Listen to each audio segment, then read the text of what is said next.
Ya, Assalamualaikum warahmatullahi wabarakatuh. Waalaikumsalam warahmatullahi wabarakatuh. Alhamdulillah. Wassalatu wassalamu ala Rasulillah wa ala alihi wa sahbihi man walah wa la haula wa la quwata illa billah. Segala puji hanya bagi Allah Subhanahu wa taala atas limpahan karunia dan rahmatnya kita bisa bersua di ruang pengajian online kajian Islam Kafah. Mudah-mudahan yang kita lakukan saat ini dan juga seluruh aktivitas kita hari ini bisa mendapatkan rahmat dari Allah Subhanahu wa taala. Selawat dan salam kita sampaikan kepada junjungan kita Nabi besar Muhammad sallallahu alaihi wasallam. Mudah-mudahan syafaatnya bisa menjadi penghapus dosa kita di hari kemudian Allah Subhanahu wa taala. Para partisipan yang dimuliakan Allah Subhanahu wa taala, kita melanjutkan kembali kajian kita dan lebih khusus melanjutkan tema sebelumnya. Tema sebelumnya adalah tentang pengetahuan dan ini adalah lanjutan dari dari tema pengetahuan itu. Baru kali ini dua judul atau judul yang sama kita lanjutkan. Biasanya judul yang kita lalui biasanya cuma sekali pertemuan. Barangkali di sini ada beberapa hal yang mungkin belum disampaikan, belum lengkap ya pertemuan selanjutnya sebelumnya. Karena itu kita kita melanjutkan ya, tema tentang pengetahuan. Ya, para partisipan yang dimuliakan Allah Subhanahu wa taala, ya pada dasarnya ya pengetahuan atau sesuatu yang disebut pengetahuan adalah sesuatu yang harus memiliki bukti. Itu satu syarat agar sesuatu itu disebut pengetahuan. Ya makanya bukanlah pengetahuan jika sesuatu kita tahu karena seseorang memberitahukan sesuatu itu kepada kita. Sedangkan kita sendiri tidak memiliki bukti bahwa pengetahuan yang disampaikan tersebut benar adanya. Ya, misalnya kita tahu atau ada yang menyampaikan kepada kita bahwa Abdul Karim itu ganteng. Tetapi kita sendiri tidak pernah berjumpa dengan Abdul Karim. Bahkan tidak pernah melihat fotonya atau kita tidak pernah melihat beliau menjadi moderator di sebuah acara. Itu berarti kita tidak memiliki bukti ya dari kabar itu, kabar bahwa Abdul Karim itu ganteng. Nah, karena pengetahuan kita tidak memiliki bukti, maka dia tidak layak disebut sebagai pengetahuan. Nah, bukan pula pengetahuan apabila kita mengetahui sesuatu tetapi kita tidak memahami yang kita tahu itu. Atau bukan pula pengetahuan apabila kita meyakini sesuatu tetapi kita tidak memahami sesuatu yang kita yakini itu. Ya, misalnya kita tahu dan kita yakin bahwa Tuhan itu Maha Esa. Namun kita tidak tahu bagaimana Tuhan kok bisa esa. Atau esa itu apa sungguhnya.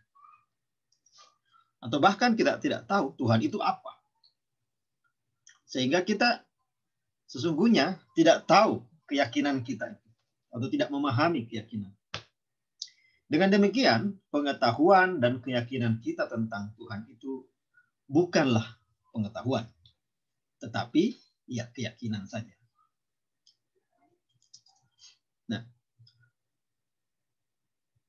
Nah, kesadaran ya, tentang pentingnya pengetahuan itu adalah revolusi bagi peradaban umat manusia.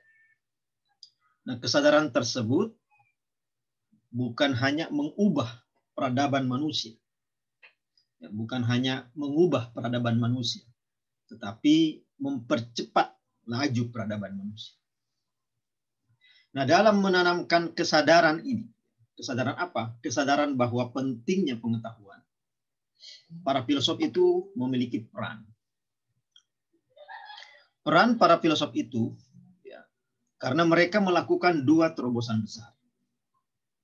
Pertama, ya, terobosan yang mereka lakukan adalah para filosof berusaha memahami dunia dengan menggunakan rasio semata-mata. Jadi, saya ulang lagi bahwa yang pertama adalah para filosof berusaha memahami dunia dengan menggunakan rasio semata-mata, tanpa merujuk kepada otoritas apapun, baik itu bernama agama, baik itu bernama wahyu, maupun bernama tradisi. Nah, terobosan ini menjadi salah satu tonggak terpenting dalam peradaban manusia. Yang kedua, para filosof ini memahami dan menyebarkan pemahamannya bahwa manusia bisa menggunakan rasio sendiri dan berpikir sendiri sehingga menemukan kebenarannya sendiri. Dan sendiri di sini maksudnya, dan manusia di sini maksudnya adalah manusia per individu. Yaitu bahwa manusia per individu ini diperjuangkan oleh para filosof. Manusia per individu bisa menggunakan rasionya sendiri, berpikir sendiri, hingga menemukan kebenarannya sendiri, ya, tanpa harus merujuk, ya, kepada sebuah otoritas. Baik itu bernama otoritas tradisi, otoritas agama, maupun otoritas wahyu. Nah, konsekuensinya, ya, para filosof tidak mengharuskan orang lain, jadi tidak mengharuskan orang lain, atau bahkan murid-murid mereka sendiri, murid-murid para filosof itu, untuk sepakat dengan mereka sendiri. Jadi para filosof tidak mengharuskan orang lain maupun murid-muridnya sendiri untuk sepakat dengan mereka. Karena menurut para filosof, apa yang mereka sampaikan adalah benar menurut mereka, tetapi belum tentu benar menurut orang lain atau bahkan murid-murid mereka sendiri. Bahkan bagi filosof, mereka bisa salah. Walaupun mereka sebagai guru bisa salah. Justru menjadi kebahagiaan para filosof adalah saat murid-murid mereka menemukan gagasan-gagasan mereka sendiri. Atau orang lain menemukan gagasan-gagasan mereka berdasarkan aktivitas rasional mereka, sehingga mereka menemukan kebenaran versi mereka sendiri, tanpa harus merujuk kepada otoritas, termasuk otoritas para filosof itu sendiri. Ketika sebuah kebenaran ditemukan oleh orang lain atau murid-murid mereka sendiri dan tidak merujuk kepada para filosof atau bahkan bertentangan dengan pemikiran para filosof itu justru menjadi sesuatu yang istimewa. Justru itu yang diharapkan oleh para filosof itu. Nah, kedua terobosan di atas. Tadi kita menyebutkan ada dua terobosan besar. Terobosan pertama yaitu otoritas rasio sebagai alat pencari kebenaran. Itu yang pertama.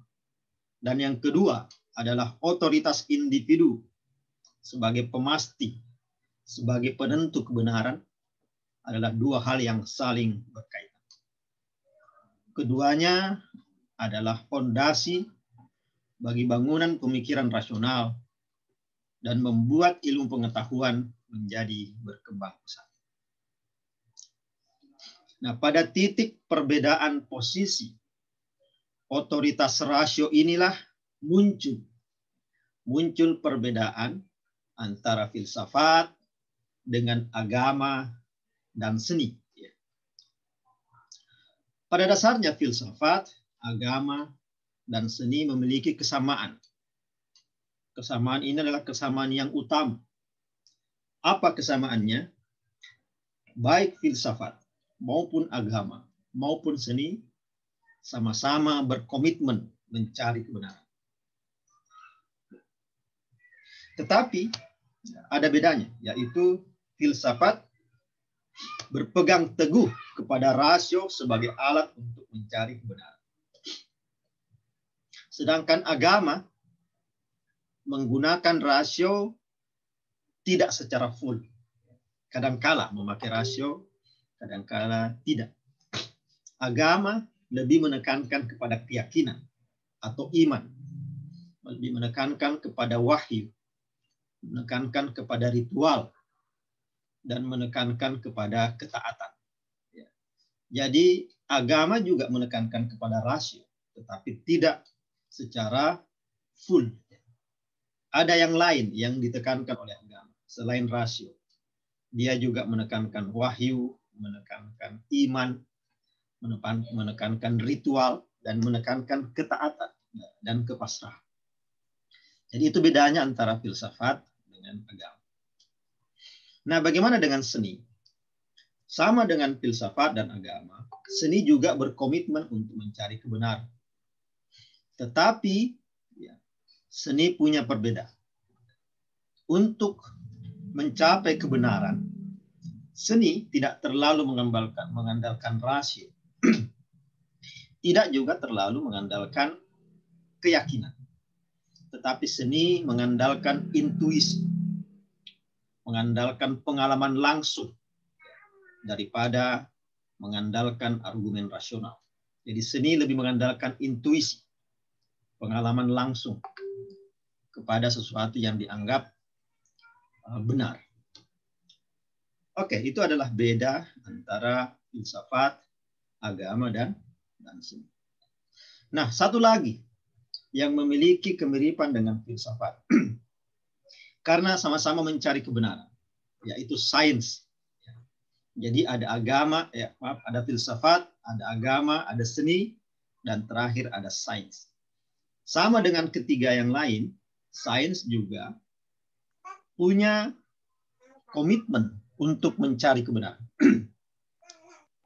Woi, ke kemana? Nah, sains juga mengandalkan penalaran dan argumen rasional, mirip dengan filsafat.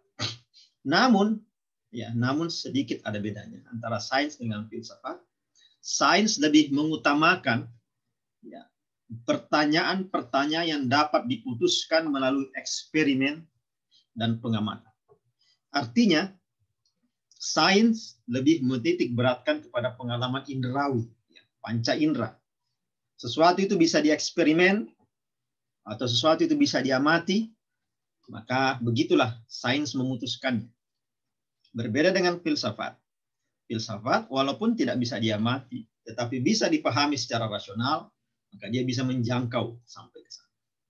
Sedangkan sains tidak akan memberi keputusan pada pertanyaan-pertanyaan yang tidak bisa diamati dan tidak bisa dieksperimentasi untuk menjawab persoalan-persoalan.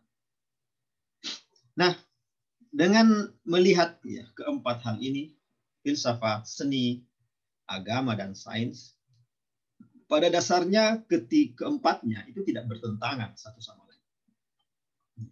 Keempatnya hanya memiliki perbedaan dan persamaan, bukan pertentangan.